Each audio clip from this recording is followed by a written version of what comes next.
Today on Melanated Conversations, we amplify the voices of Dr. Traci Baxley and ally Kristine Smith. Dr. Baxley is the founder and creator of Social Justice Parenting and is also a cultural awareness and racial identity expert to nonprofit agencies that support transracial families. Kristine Smith is an advanced trauma competent giver. Kristine focuses her work on educating and training adoptive parents on the effects of trauma in adoptees and the unique challenges of transracial parenting. Tune in to our special group chat as we keep it real while discussing the challenges of transracial adoptions and the effects of being a transracial adoptee. Welcome to Melanated Conversations, our narrative from our perspective. Here on the podcast, we are amplifying the voices of Black women and sharing their powerful stories of transformation. I'm Tyrion. And I'm Yana. Let's start the show.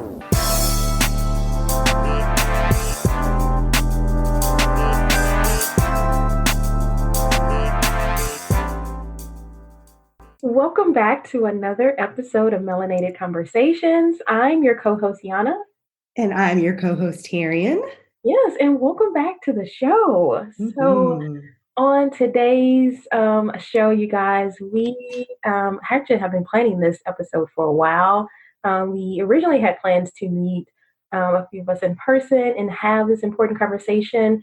But, you know, as with everyone in the world, our plans had to shift a little. And, but nonetheless, we are excited to have this chat today. Tyrion and I have each brought in a special guest for today's chat. We have our good friend and former guest of the show, Dr. Traci Baxley. Yay! And friend and ally, Kristine Smith. We've gathered around to have a group chat today on transracial families and adoptions. And so for those of you who are listening today, if you don't know what a group chat is, y'all know, I feel like most of our listeners know what a group chat is, but a group chat is usually, you've got a chain of friends that your inner circle that you can have conversations with about certain topics or things that are happening in life or in the world. And you can just be a lot more transparent and open about, certain things around this group of people. And so this conversation today is meant to be transparent and open and to share our hearts and our stories. And so that's what our guests are going to do with us today. And I'm just so super excited about this conversation that we're having. Yes, I agree. So again, just join us in welcoming Dr. Traci Baxley and Miss Kristine Smith. Yay! Thank you, ladies. Welcome. Thank you for inviting us. Thank you. Yeah, this is exciting. All right. Okay, well, we're actually not going to waste time today. You guys, typically we do things, we start off, as you know, with our rapid fire round, but we really want to get to the heart and the deepness of today's conversation and allow room for this chat. So we're actually going to just jump right into our first topic. We actually want to start with just a little overview and backstory of both Kristine and Traci. So starting with you, Kristine, can you share a little bit about, you and your parenting and adoption story? Sure. I have 5 adopted kids, so my adoption story is kind of long. But my husband, actually, his aunt is married to a Ugandan. And so my husband's been going to Africa since he was 12, 13. And so that was just something that he fell in love with, his uncle's culture, and just knew that would probably be something in his future. And so plans to adopt and add to our family that way. So we brought our first son home in 2010 from Uganda and lived there for 6 weeks. And being there and being in the orphanage and spending time with the babies, we just decided that it would be really soon when we came back. So 2 years later, we got 2 more from the same orphanage, 2 more brothers. And then 2 years later, international adoption in Uganda had come to a halt. And our adoption agency called us and said, "We know you've been looking to add to your family, and international adoption in Uganda is not happening. And so they said, we've just started an embryo adoption program. And it was something I had been in the adoption world, and I had been doing trainings and had never really heard about embryo adoption. So that's when, another couple goes through an IVF cycle, and then they donate the embryos that were left over once they're done completing their family. And so we were actually chosen by a Black genetic family to take their embryos. So I gave birth to a little girl in 2015 who has a Black genetic parents that live on the East Coast that we have a relationship with. And then in 2018, I gave birth to another embryo adopted baby who is half white and half Hispanic. So our family has a lot of different relationships going on. We have transracial adoption, and we have cross-cultural adoption with our 3 Ugandans. So that's a little bit about how our family came together.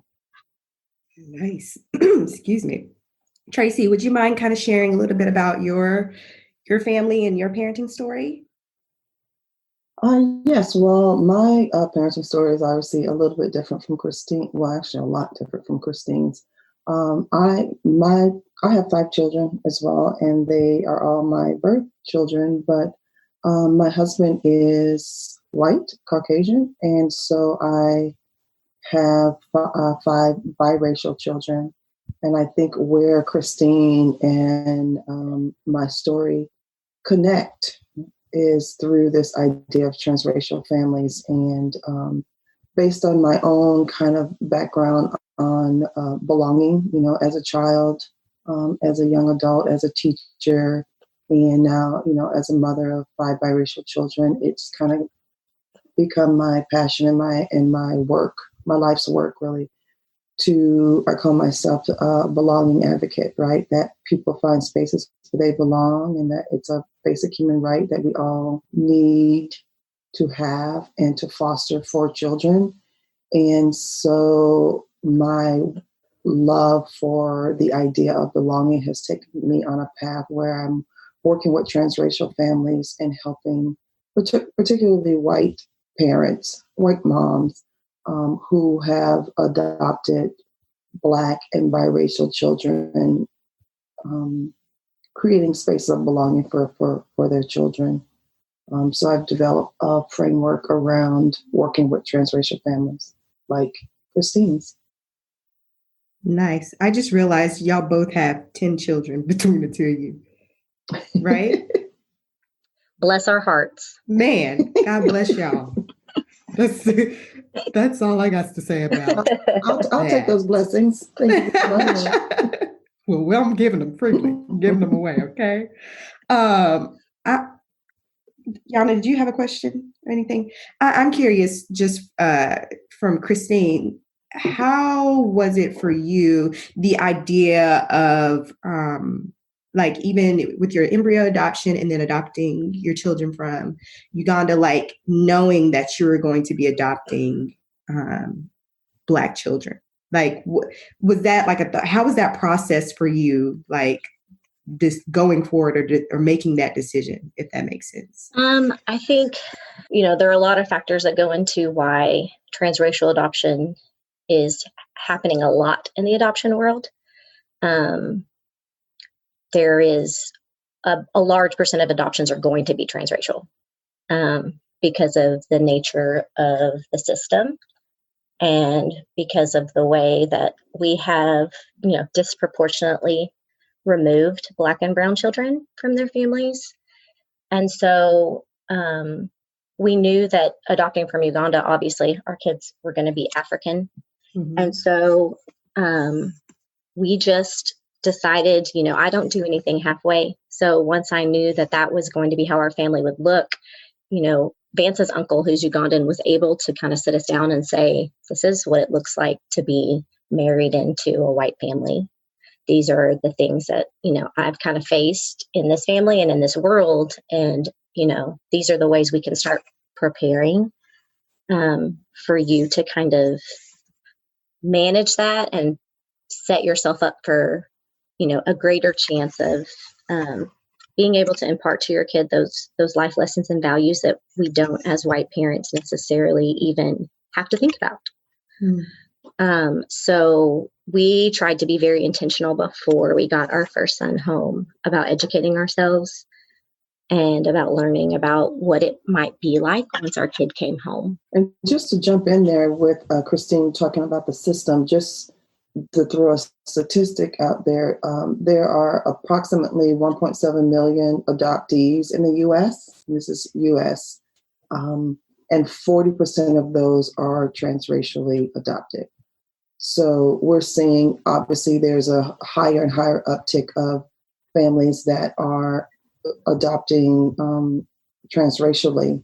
So I think the more, and this is my fear, if we're going to like really use this as a group chat, this is my fear. Sure. A lot of white women, and because I work with moms, I mean, it's parents, but I'm going to speak from a mom's perspective because that's who I am. And that's who I traditionally work with when I work with families. But I have this thing that, part of my framework is about white families thinking love is enough and love is not enough. And I like that Kristine is saying that I did the work. And because once you adopt a child of color, you are now a family of color. You no longer are a white family, and you cannot go through the world seeing yourself as a white family and the privileges that bring. And that, I know a lot of families that I encounter, they talk about loving their kids, but it's really not enough. It's being colorblind. It's really a practice of white privilege, and you are no longer afforded that, I guess, privilege to see the world through that lens because you have become now a family of color. So the numbers are getting higher, and we need more families, more leaders of these families who are stepping up the way Kristine did in preparing herself. I mean, obviously it's very fluid and it's ongoing, but doing the work ahead of time and knowing that it's part of the work that you must do now as a parent of a child of color has to be a sacrifice that you are willing to take if you are adopting children who do not look like you. Yes, and I thank you, Traci, and both you too, Kristen. I love that, Traci, that you mentioned this notion of, love, it being more than just, about love. Love isn't just enough. And, this is something that we kind of talked about previously. I know Terry and I have had these conversations. I think, Traci, we've talked about it before, about even how this logic applies within the conversation within church. Like, how do you, I hope I can be very candid and frank here. That's why we call this a group chat. I'm messing with you. Go ahead. Yes, I'm a Christian. I know most are Christian. We all are, yeah. And, I feel like sometimes that the waters can be muddied a little bit when it comes to that topic about love. And sometimes we can stretch that out to try to make it apply and fit for every scenario. Not saying that, love doesn't apply, but really this whole notion about, doing the work and that it takes something deeper than love. Can you guys each kind of share your perspective on that? Well, I think first and foremost, I was a theology student. I got a theology degree. Both my husband and I went to theology school because ministry was our passion. And I think it makes me a little bit ragey to hear that love would be enough in any circumstances, because the gospel is not cheap and not easy. And the path of following Christ is full of kind of this refining process of pointing ourselves towards him enough that it reveals the sin in our life, so that we break down those things that just don't belong. There's just things in our life that have to go when I compare them to a Christ-like attitude.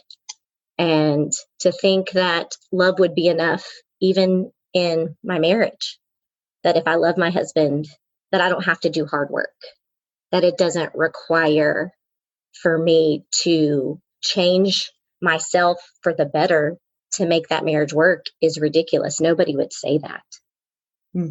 So to think that I have a Black child that I cannot personally impart the knowledge of what it's like to live as a Black person in this society, and the fact that I could possibly think that just loving them and treating them as if they aren't any different is going to do them any good is mind-boggling to me. It really is. So, and I'm going to, Dr. Traci, I'm going to let you answer too, but I want to know from you, Kristine, how was the process of unpacking something, even from the standpoint of, okay, knowing love is not going to be enough in this scenario that our family is taking on, and recognizing some of the privileges as a white woman that you have, knowing that you're going to have Black children?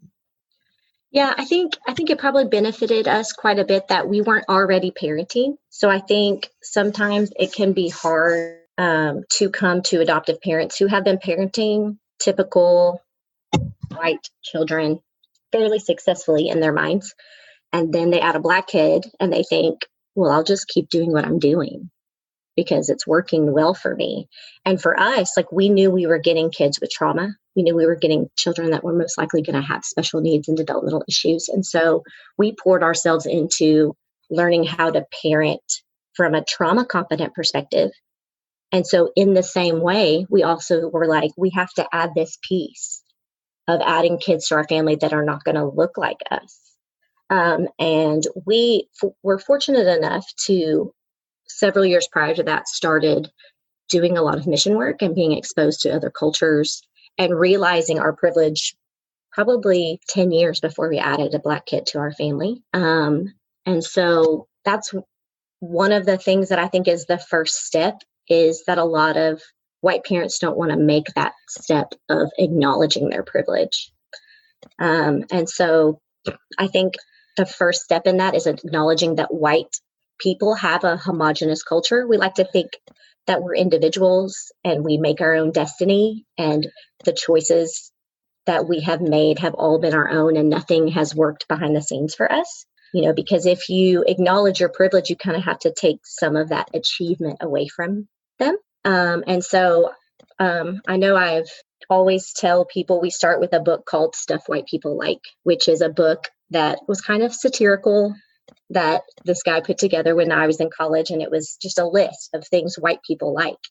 And as I read them, you know, I kind of see the white parents kind of light bulbs go off that, oh, you know, I didn't realize I liked expensive coffee because I'm a white person and that's something we kind of share as a culture.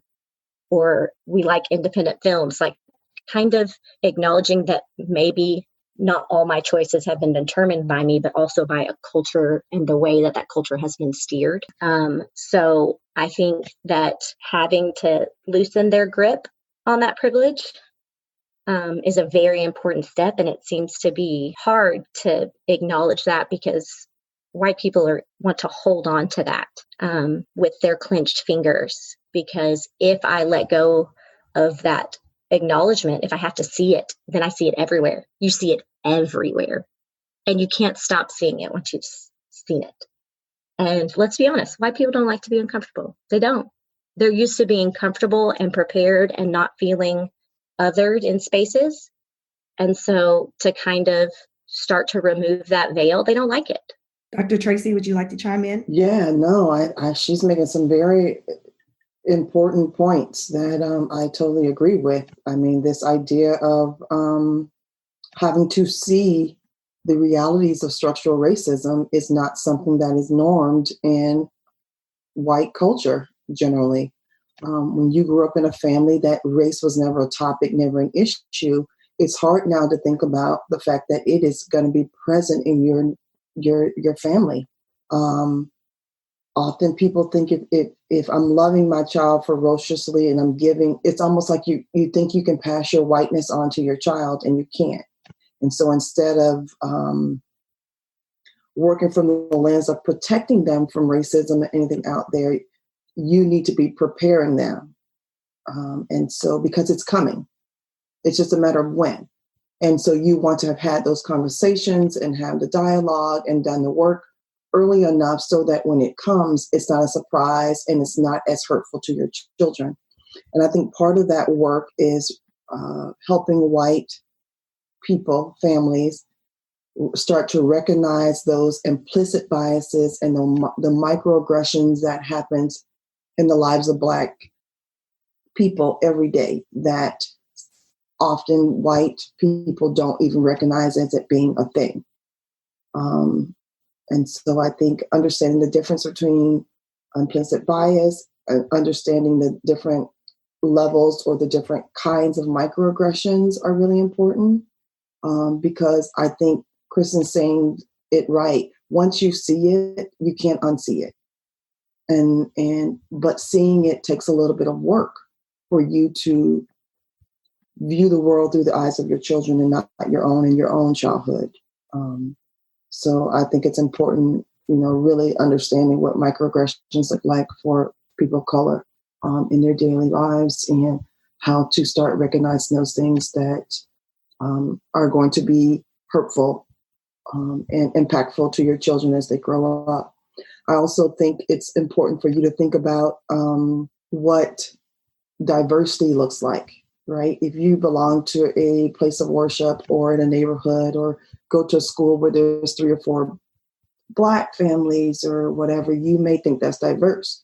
But for your child, that looks very monochromatic, right? It doesn't look diverse from their lens. So you have to, as a parent of Black or biracial children, you have to see the world through their eyes going forward.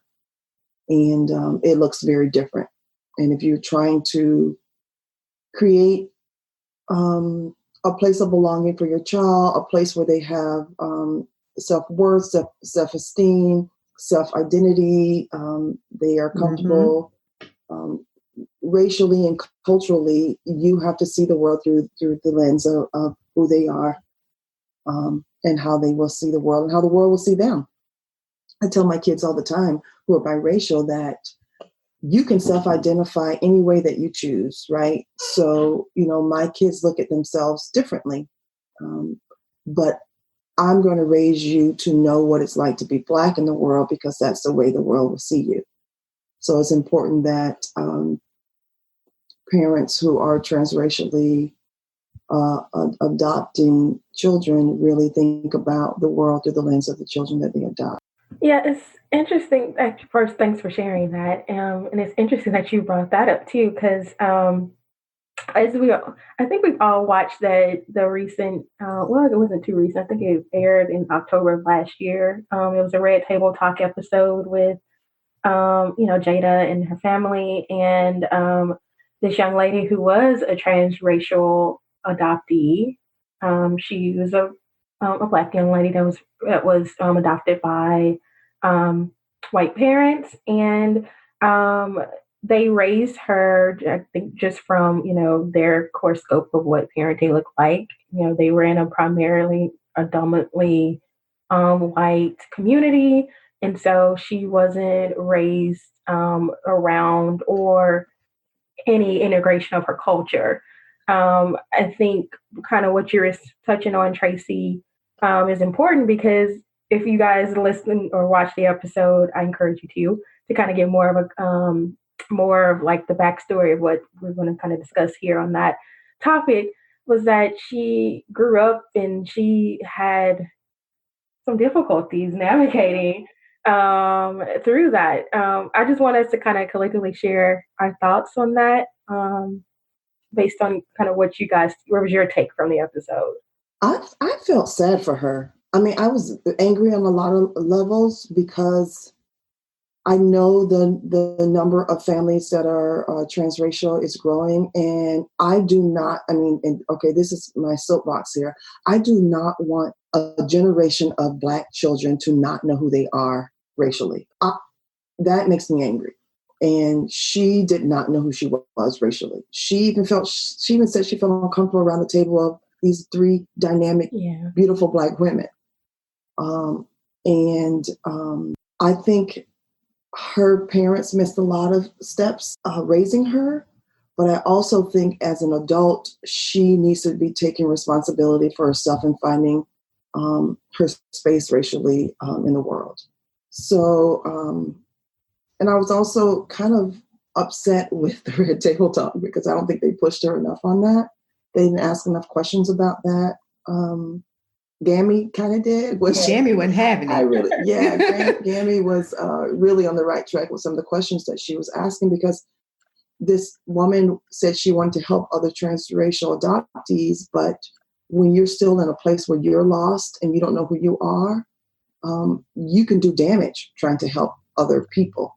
So, it's important that everybody does the work, right? And you can't help people when you've not done the work yourself. Yeah. I think I agree with you, Dr. Traci. Pretty much my sentiments across the board. I feel like that was her story was the picture of love is not enough. You know what I mean? Like that was a prime example of love is not enough. And while her parents had, I think, the best intentions, right? They definitely missed the mark. And you can see the ramifications of that down the line in her life as she's now that she's an adult. I mean, it became a slippery slope. I felt sad for her too. It made me angry and sad at the same time, because it was like, she doesn't know what she's missed so much, and she's got so much to catch up to. And because she didn't learn about her culture or wasn't raised being around her culture or informed about her culture, it bred a type of fear inside of her, like you said, where she was sitting at a table full of Black women and she said she felt uncomfortable. And I was like, what? Like, are you kidding me? Like, that was just the weirdest that was the weirdest thing. I couldn't comprehend that. And it just made me feel really sad. And the thing, Taryn, that made me so crazy about that is that you said that you're not comfortable around Black people, you don't feel comfortable in your skin, but yet you want to help other people. And to me, that's damaging. Yes. Yeah. Very. That's dangerous. That's dangerous. That's what that is. I agree. I didn't understand that either. I was like, sis, you trying to help people do the work? Yeah. You have to do the work first. Okay. I agree. Kristine, you have any takeaways? I mean, I think adoption in general, even if we're not adopting transracially, is filled with a lot of nuance. I mean, kids with trauma have just a harder time developing identity in general. And when you add that transracial piece to the mix, I think the Red Table Talk would have benefited from a longer discussion. I feel like it was way too short to kind of unpack. Part of me is a little, we try to take, as adoptive parents, transracial parents, we try to take a conglomerate approach. I try to listen to a lot of transracial adoptee voices as adults. So this is just highlighting one woman's experience. And so you can tend to only get like a single lens view of what it was like for her. But I think that overarching theme of white parents missing the mark in general, raising Black men and women to have strong racial identity, is obviously happening everywhere. And so the only person I can really identify within that Red Table Talk is the white parents. And I mean, it just made me want to cringe. Like the fact that I believe they actually, the words they used were, that race didn't even factor into their decision. Mm-hmm. That they heard that there was a kid that needed a family that had a special need, and they didn't even stop to consider that she didn't look like them.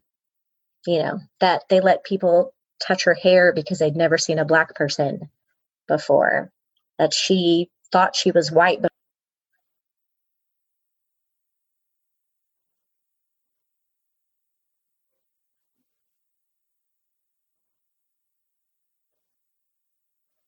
before she looked in the mirror because she just was surrounded by white people all the time. I hope that serves as kind of a push and a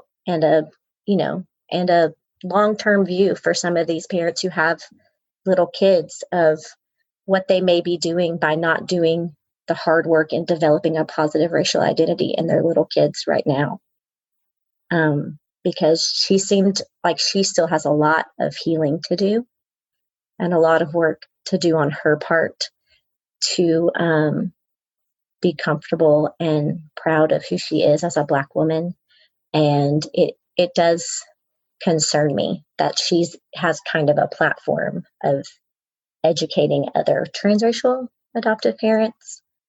But I know that she has also said on her blog that she thought that it wasn't necessarily edited as well as she was hoping. So I'm hoping that, that maybe that was an impetus for her to maybe start doing some work on her part.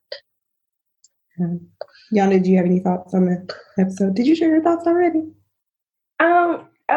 Other than what you guys already have touched on, I think we touched on the main marks on it. I agree that I do feel like, it was only so much you can really capture in, what was the episode went like 18 minutes length. So I would have liked to get the fuller experience of that and to really understand, but it still was enough to demonstrate that there was some work that still had to be pursued on all parts, I would say, because as Kristen just mentioned that from the parents' eyes, which it's so hard because you want to lead with love, and here this is a perfect example of you just want to take a child out of an experience that needs help, and you want to just do your part and give them the best life, but there's still pieces of that puzzle that just weren't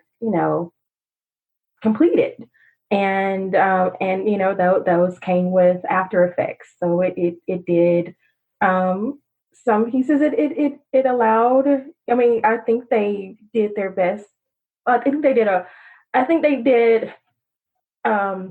They had good intentions behind their parenting, but I do feel that they missed the mark when it came to really creating a space where she was fully in tune with who she is and her culture, and helping her get immersed, and also educating themselves around kind of preparing her for what real life experience would be like. Because I hate to say it, but there's so many elements to raising children, especially Black children. Even as parents, Terry and I, we both have Black children. There's even things that we have to continuously consider different scenarios to prepare our children for. And I don't think sometimes other cultures, or specifically in this case, white individuals, sometimes get the gravity of that. And that's why the foundational work is so important. So that was kind of just my big piece. Yeah, I just want to jump in real quick. Something that ran across my brain. Something ran across my brain, Lord. But something just kind of popped up in my head, and I'm not sure I'll be able to articulate this well. But just even thinking about how you just said, Yana, how a lot of times, white families will adopt Black children or children in general, but specifically Black children or brown children to, they may be in a difficult situation. So they want to remove them and give them the best life. And I thought about even from, and I don't want to steer the conversation in a completely different direction, but the notion of a lot of times we see people when we're talking about like pro-choice and pro-life scenarios where people, they're fighting for the life of the unborn, right? But it's almost to an endpoint, right? Once that baby or that child is no longer a child and they become a teenager, they become an adult, then they're seen, and I'm talking about Black children specifically, that they're looked at as a threat and no longer as, oh, this innocent life. I wonder if the same sort of, not the same sentiment, but similar sentiment in where you're adopting this child, this innocent life, this helpless individual that can't do anything for themselves, they can't provide for themselves, you want to give them the best life, but you don't think about their life beyond once at some point, they're probably going to have to leave your house. They're going to become adults. They're going to have to live life on their own. And what that looks like for that child once they leave your home. So you can protect them within the realm of your home while they're there, 17, 18, and then they become adults and now they're left to fend for themselves. So if the work's not being done while they're in your four walls, God help them when they leave and become adults. You know what I'm saying? But I think it happens. But I mean, let's not say 17 or 18. Let's say the minute that my child is able to walk in front of me in a store and is not covered by my privilege in a store. I have a 11, a 9, and an 8-year-old boy, and it already happens. It's not just about teaching them how to be an adult. It's as soon as they go to school. It was 2 months before somebody called my kid a racial slur.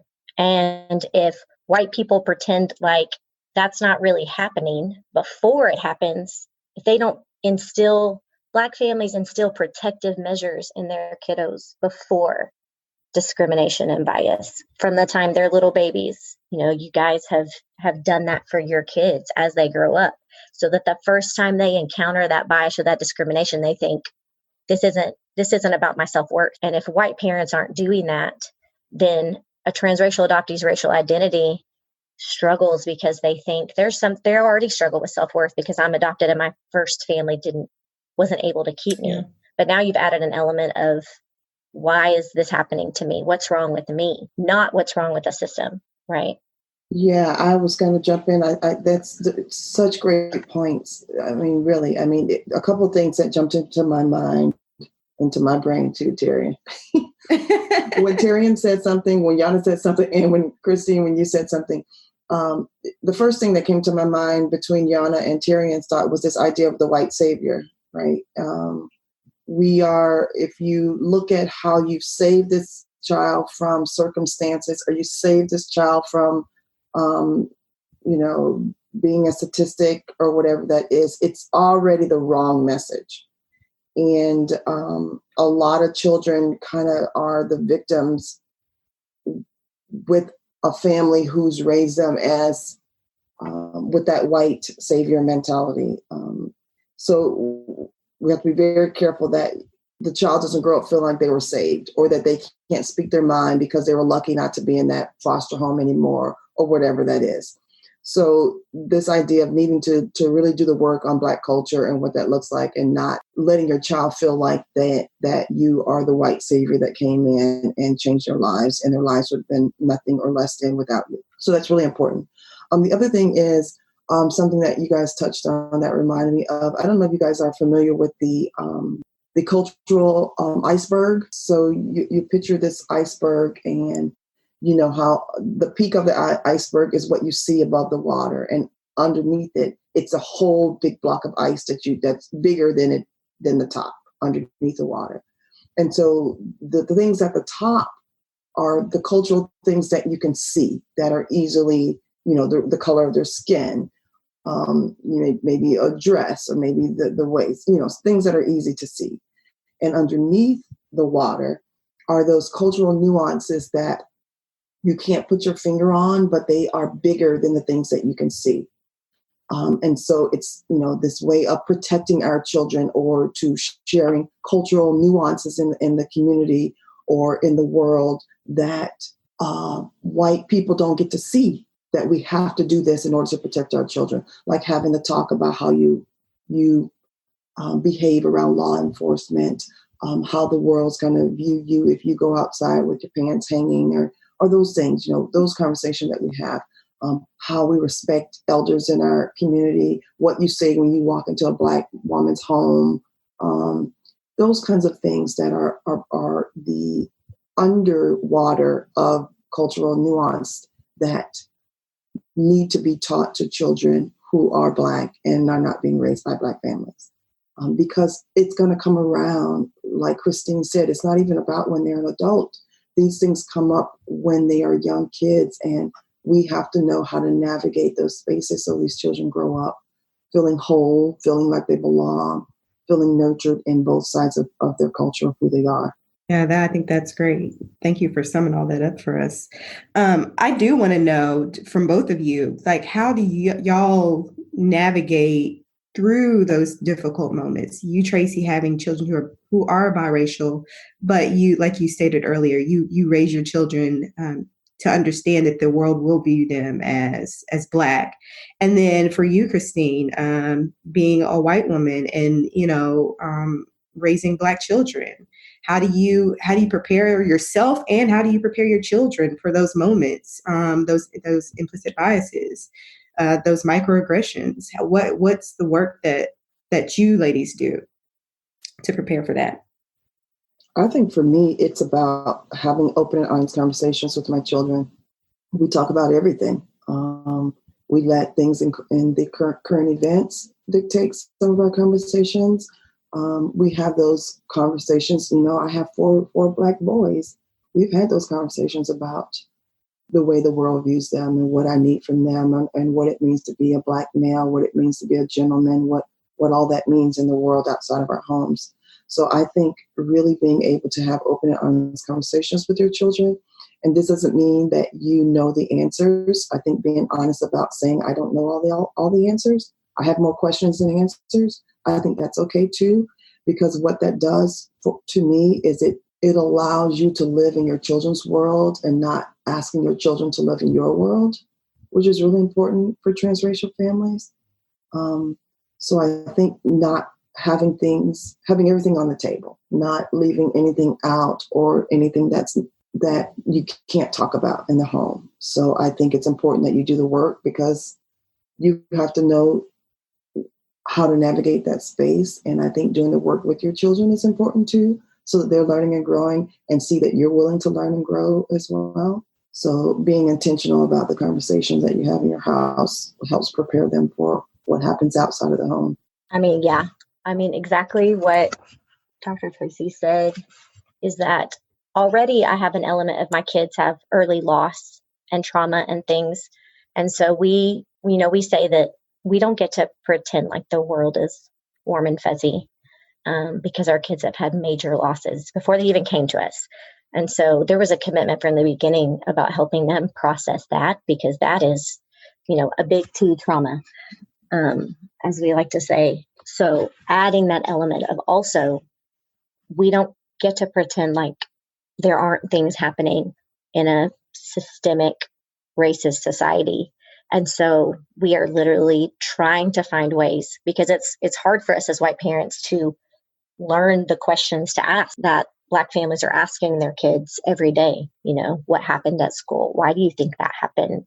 That we have to work really, really hard at. But we try to have very intentional connections with our children, so that nothing is off limits. Nothing is off limits that you want to talk about or that is hard for you. And if I don't have the answers because I'm a white person and this doesn't happen to me, then we have made connections with Black families and Black spiritual leaders that can help our kids navigate that for themselves, because there's certain things that I'm just not going to be able to teach them. And so the hard work is on me to make those opportunities and not just pretend like, well, we'll just act like everything is okay. And then when something big blows up, then we'll handle it. That's like a crisis management. We're working more in the intentional mode of trying to do it every day, so that we're processing little things, so that when big things come up, it's not as big of a shock. And I think also too, you have to be ready for we're talking about the world, preparing them for the world, but I think it's also important that you may have to protect them from people in your own families. That you may have extended families that have racist tendencies or demonstrate lots of microaggressions. And so as a family unit, I think it's important to have a plan, be prepared to cut people off, establish rules of engagement for people with your children, protect your children from any extended family that may hold these racist beliefs, have a game plan ready if this comes up or if families are engaging in these practices. What are you going to do about it?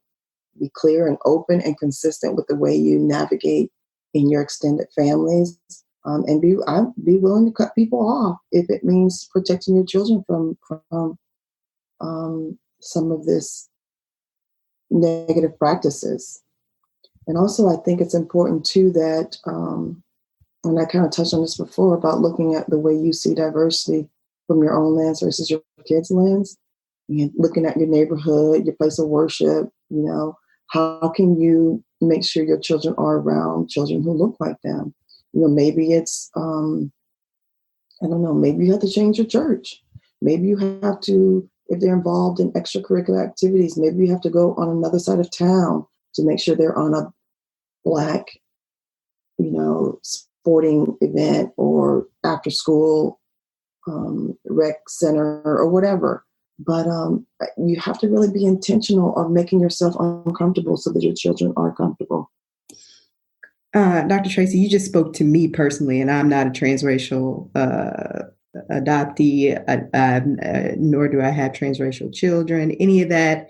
But you just spoke to me. Me and my husband have this conversation quite often, and I think I've had this conversation with Yana too. It's like, I struggle with the idea sometimes of living in the area that I live in and my children not being exposed, and not because of what they're not being exposed to here within our own home, but community is important, just as important. And so when my children are not being exposed all the time, to different avenues within the community that may mirror them, I do struggle with that. Obviously, I'm like, do I need to move to the other side of town? Like, do once a month or once every weekend? Like, do we need to go hit up the skating rink? Like, just craziness. But you know what I mean? Like, even as a Black parent myself, those are things that I've had to wrestle with, and are definitely. No, I totally get it. Yeah, I'm the same way. Like, in my neighborhood, we're the only Black family in my neighborhood. Like, we're the only one. And I made those mistakes when my older two were younger.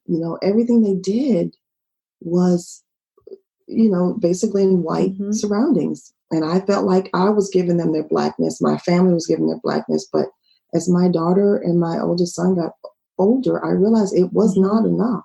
And I said, what do I need to do differently with my three younger ones that I don't make that same mistake? So, we applied for one of the magnet schools, which was in a predominantly Black, lower socioeconomic area. And my three boys went to that school, which is very diverse. I changed my younger son's basketball teams so that they are on teams that have more diversity on their teams. So yeah, there are some conscious decisions that we have to make, mostly as middle class, upper middle class Black families that we are in. We are blessed enough with opportunities that we can give to our children, that we have to be careful that those opportunities don't isolate them from our culture as Black people as well. For sure. Tyrion, I think the part that is different for white parents, though, is they're not coming home to a Black family. Like, your kids are coming home to Black culture, and ours aren't. And so we have to try 1,000% harder for our worship communities and our sports teams. And not that you shouldn't be doing some of that as well, but your kids have something my kids don't. And that's when they come home, they have two Black parents who can impart that kind of knowledge on them. And I don't. All of ours has to be external, through our relationships, through the kids they play with, through the holidays that we celebrate, through the community gatherings that we go to. And white parents don't want to be uncomfortable. White people don't want to be uncomfortable. And it requires you being the only white person in a room for the benefit of your child. So white people can just be uncomfortable. It's about time. It's about time. They will live if they go to a Black church. They will live. Yeah. They will still get Jesus. He will still be there. And Kristen, just a question to you. What suggestion would you have for parents in transracial families? What would be the first, those who are not doing the work at all. I mean, obviously you're doing a lot of the work. What would be your suggestion to parents as a first step, for white parents as a first step to begin to do the work? The first thing I usually suggest is getting into, there's a pretty large transracial adoptee social media community, to join those, because a lot of white people are not going to step out of their houses and drive in their car and go to Black church as their first step, right? So to kind of ease them into it, if they start listening and seeing in their social media feed they're flipping through every day, the reality that transracial adoptees are struggling with, having been raised by white parents, and the issues of racism that they're facing on a daily basis. Once that is part of the information that you're taking in and you're absorbing, like if that doesn't move you to action, then there's something wrong with you, because you can't ignore that their experience is happening and you have hundreds and hundreds of them in that community. And so I think that's a good first step, because it doesn't require them having to do anything physical, anything about them having to like physically sit in a space that is uncomfortable for them. Because that's what I say, like your social media feeds, your shows, your news outlets, the things that you're bringing into your house, if those are filled with people of color, you will begin to see the experience and not be able to say, well, I can do great as a white parent to a Black kid. You'll realize the deficits that you have when you see that these adult transracial adoptees are struggling with, my parents never taught me this. My parents never mentioned this. Yeah, and I agree with you too. You know, watching media, you know, you have to fill them with something a little more than that too, because the media definitely often has a negative slant on what it is to be Black, and not telling the story through a Black narrative. So you definitely want to counter that in some ways by giving them real Black experiences, you know, whether it's, like you said, you know, you have friends and other families, Black families that you consult with or talk to. I think adding cultural mediaries and racial role models and is really important to counter some of the negative images that may be on TV and news or whatever.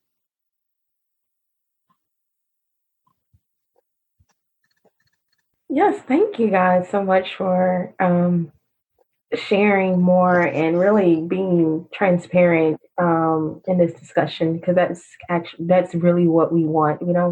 We get enough of the scratching the surface type of discussions, and we really want to go deep. And I appreciate you both being candid and sharing with us. As we get ready to prepare to wrap, I do want to allot a little time for you both to kind of discuss a little bit more of your personal work that you're doing around educating around transracial adoption, or I know you as well, Traci, with social justice parenting. I have, if you guys don't mind, been asked to speak at adoption conferences. Those are pretty common in the adoption world, where parents go and try to learn information about different aspects of parenting kids with trauma, and transracial adoption is a huge part of that.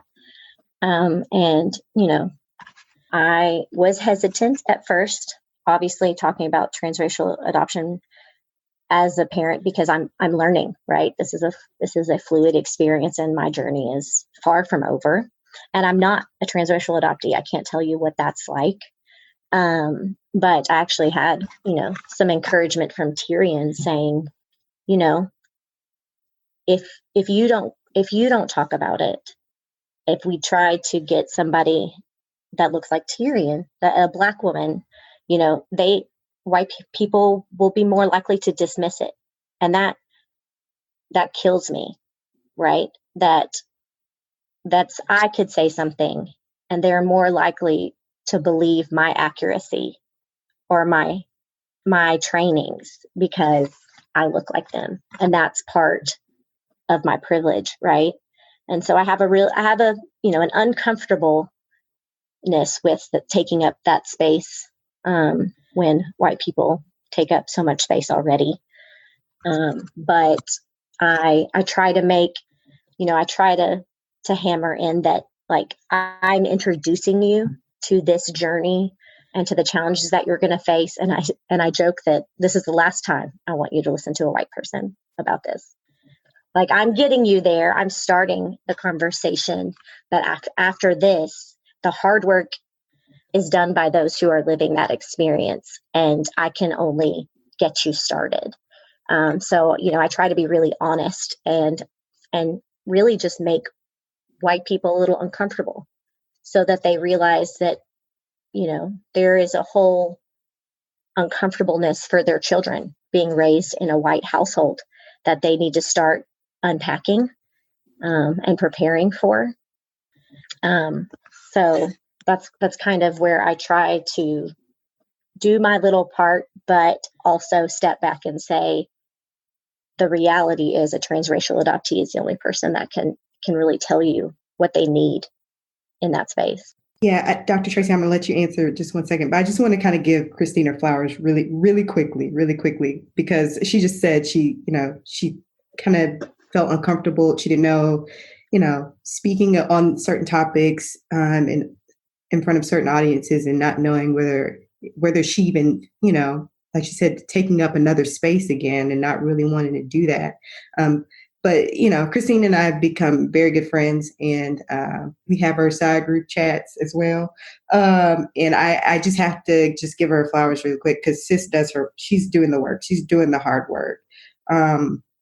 It kind of blows my mind. And so it gives me little glimmers of hope, just for the world, from the standpoint of, if you choose to become uncomfortable, because that's a sacrifice you have to make. You have to be willing to become uncomfortable in your whiteness, and start to see the world through a different lens, and do the hard work and have the conversations and read the books and listen and not always talk.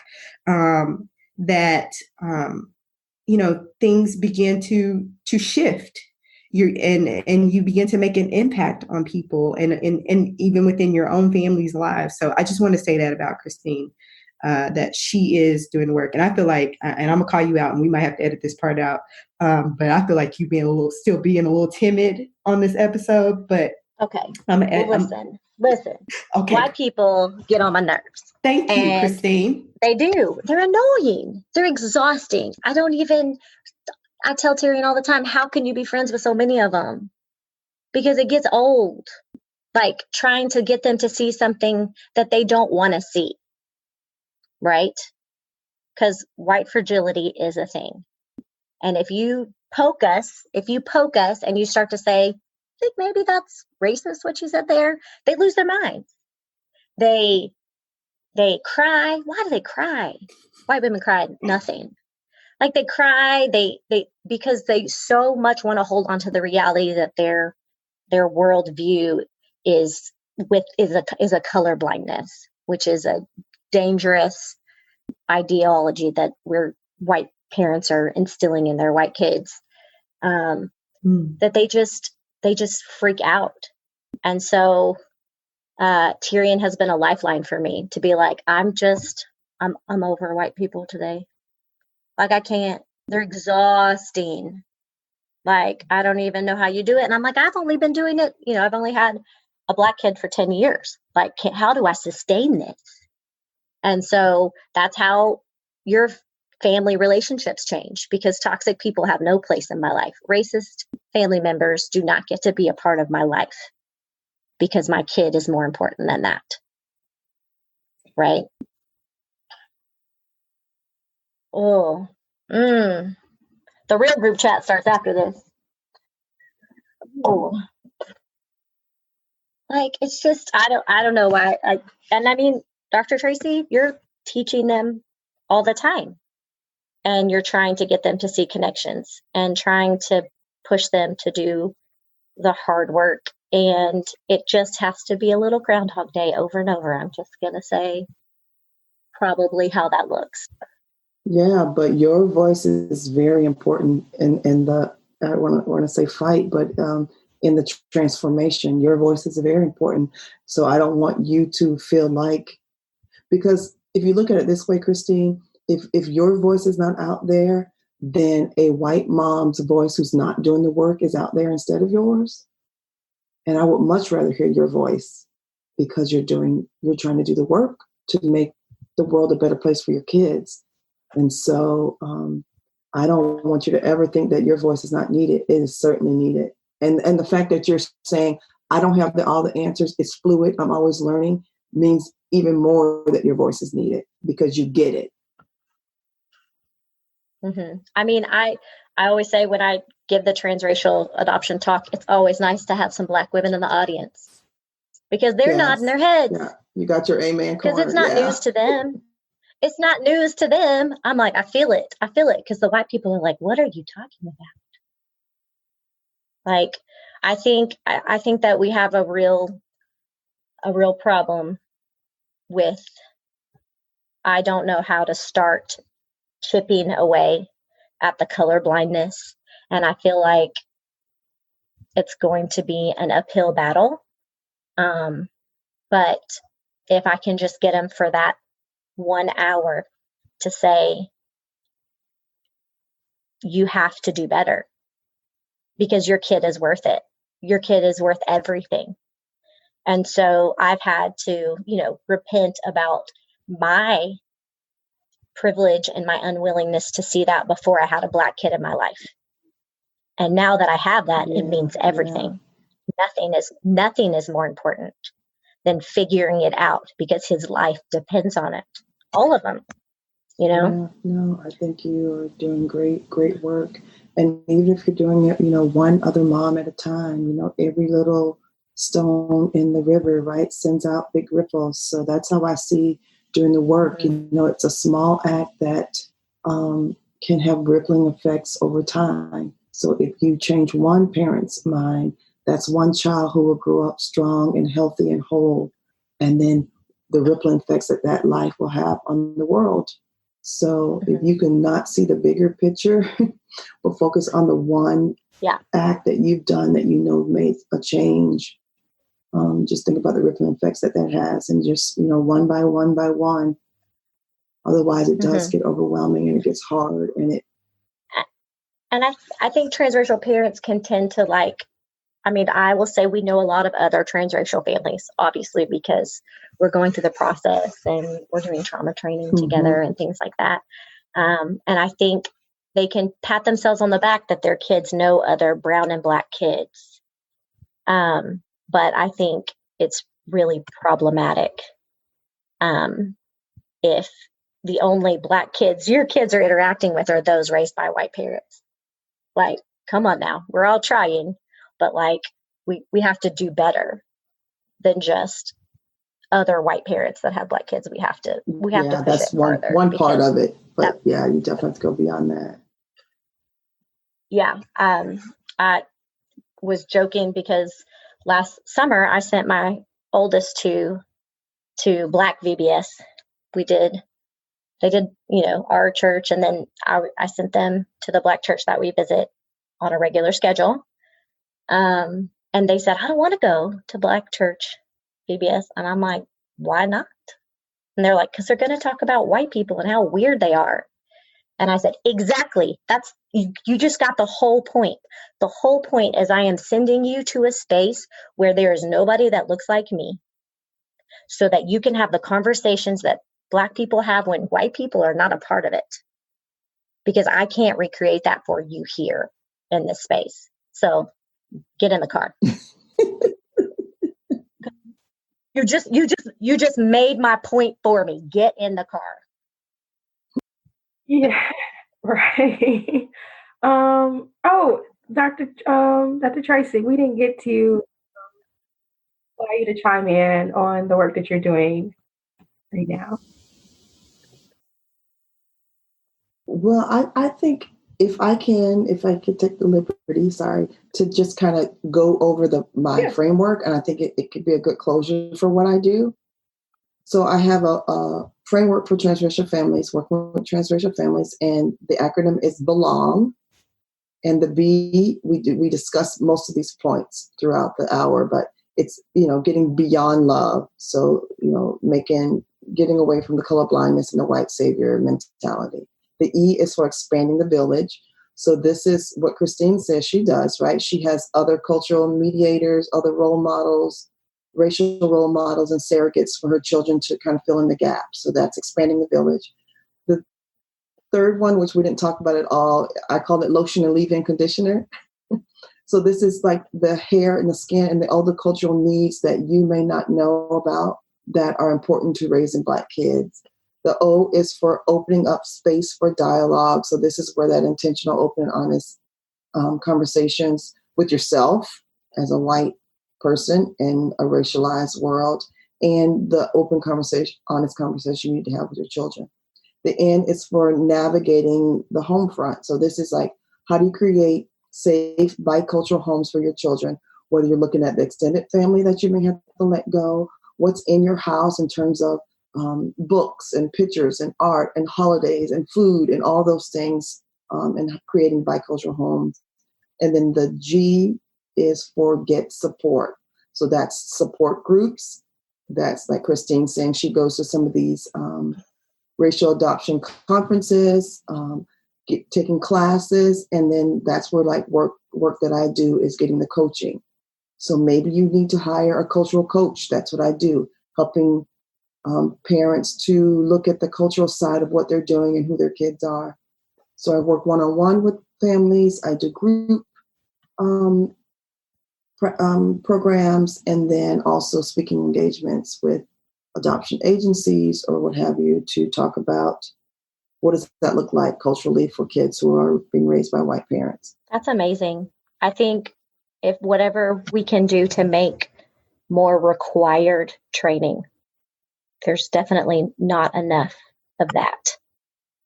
Yeah, and then the numbers are growing and growing, more and more kids. And I would hate to hear that 40% of the 1.7 million adoptees are going to lose their identity in terms of their racial and cultural. And I think for 20 years, the only transracial, and I've done, countless home studies now, and the only education transracial information was a 30-minute video on hair care. Yeah, that's problematic. Again, and that's the tip of the iceberg, right? When you look underwater, there's so much more than what you don't see. Which, let's be clear, hair is important. I've been trying to learn how to cornrow since we're stuck at home. We ain't got nothing else to do. So I've been sending Tyrion my pictures. I'm like, how does this one look? How does this one look?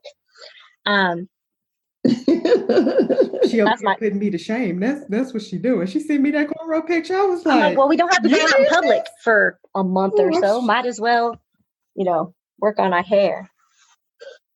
I had to step my game up. I was like, let me try to cornrow somebody's heads real quick, because Kristine out here cornrowing. Well, that's important, because it's even just being, a Black woman, it's hard to navigate within our own, in the space of doing our own hair and our children's hair. So yes, definitely, that is definitely, yeah. Mm-hmm. And there's a historical, there's culture to that. These Black, especially little Black girls, they need to know the culture of hair, why that's important in Black culture, and how our natural hair was really taken away from us and how it's come back to embrace that. So there's a lot of Black history in that needs to be thought about. Mm-hmm. And also on the same kind of, tip of the iceberg things, if you're living in an all-white community, it's going to be hard to find some products for your children. I mean, makeup, hair products, those kinds of things that white privilege takes for advantage of or take for granted. I messaged Tyrion because I was like, I used to live in downtown Dallas, and the hair care store was all Black product. And now that I'm in the suburbs, there's nothing. Yeah, those are things that you don't think about. I mean, you keep an Amazon in business, but yeah, still, it's things that when you live in a majority world, you don't have to think about those things. You can go anywhere and get whatever you want. I get a little particular about the hair because I told Tyrion it's one thing for if she goes out and her kid's hair is, in process or we're in between styles, but I will not and be listen, that white woman with with biracial, I will not be that with white biracial woman. kids too. I can always tell who has the black mom versus the black dad by their hair. Yeah, I put a lot of time and effort into it because I'm like, you will not look like your white mama doesn't know what she's doing. Like we will look sharp all the time. It takes a lot more time and effort, but it's also, we never complain about it. We never say this is hard or this is too much work. Like we want to love what God has given us. And so, I'm watching YouTube videos on the side and preparing and trying different things. But for her, we want it to be a positive experience, a fun experience, picking out our hairs, looking at other Black women. I mean, I have a photo of Tyrion and Noah because they both wore the same hairstyle on the same day. And my daughter Noah was like, we match. We have the same hair. And that was such an important moment for her. To see somebody who was a beautiful Black woman that had her who had just happened to wear the exact same that style validated as her. Definitely. Yep. Yeah. So when she told me I needed to cornrow my hair, I was like, oh, no. White people are not taking the cornrow. Stop it. No. Oh gosh. No, it's not a good look for you. You don't have the right hair. You don't have the right head shape. So don't do it. You look ridiculous. Well, they've tried here. I mean, that's white people's thing, right? We take everything. Everything belongs to us, and we don't care about the destruction in the way. Yeah, I think you guys had that discussion on another episode. Yeah, we did. Kristine be listening. Dr. Traci be listening. Thank y'all for listening. Wow, I'm full from today's message, and I just can't wait to share this, with our listeners. And I really hope those that are listening, that are tuning in, that you really fully immerse yourself into the gravity of this conversation. This is our intention, of course, is not to create this white and Black divide, but we are wanting to be very candid and open and transparent about the fullness of our experiences. So we have laid it on the table, and I think, Yana, it's really about working together to raise whole, healthy, beautiful Black children and biracial children. That's really what the conversation's about. Yes. Thank you, Doctor. And I think it's important for white people to understand that even still, the National Association of Black Social Workers believes that Black children should be placed in Black families. That should be, a priority. And that was kind of taken away in the 80s and the 90s with acts of placing children quickly with no regards to race. And I think white people have to address the issue of why wouldn't Black women social workers want us to have Black children? And a lot of that is because of all of these things that we're talking about today, that we don't understand the experience and the effort it requires on our part to make that positive racial identity for our children is not always being done by white families. So the concern is there that there's still a lot of work to do, educating and pushing white families to understand what they're taking on is a lifelong journey and not something that color blindness is going to solve. And if white families take the attitude to assume that they are not the experts on culture issues, that they're just not, and that you got to find the help and letting go of your ego and your parenting. Don't be embarrassed or ashamed or feel guilty about not knowing something about your child, and ignoring the differences is really ignoring your child. So ask for help. people who ask for help are normally better parents because we get more tools in our toolbox of parenting to support our children. So ask for support. Say what you don't know and get help. Doesn't make you a bad parent. Makes you a wise parent. Absolutely. Wow, man, this is some good stuff. I'm like, pass the collection plate after this conversation, okay? Thank y'all so much. Thank you so much for sharing with us. We are about to close, but before we close, I just have like one more question for the both of you. Can you ladies just kind of share with us how we can connect with you outside of this, how listeners can connect with you outside of this show? And then also, if you have any upcoming projects or anything, speaking engagements, our listeners, I know, would love to know more about how they could, get in contact with you ladies. So would you mind sharing that? My website is tracibaxley.com, TraciBaxley. So you can find me there. And I am also on social media on Facebook and Instagram at Social Justice Parenting.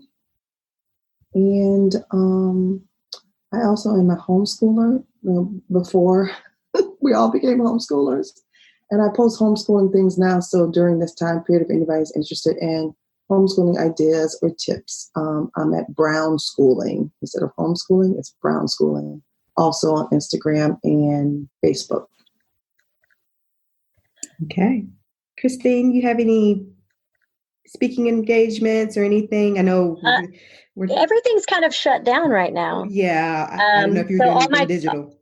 All my in-person trainings have been canceled for a while until adoption conferences kind of start back up.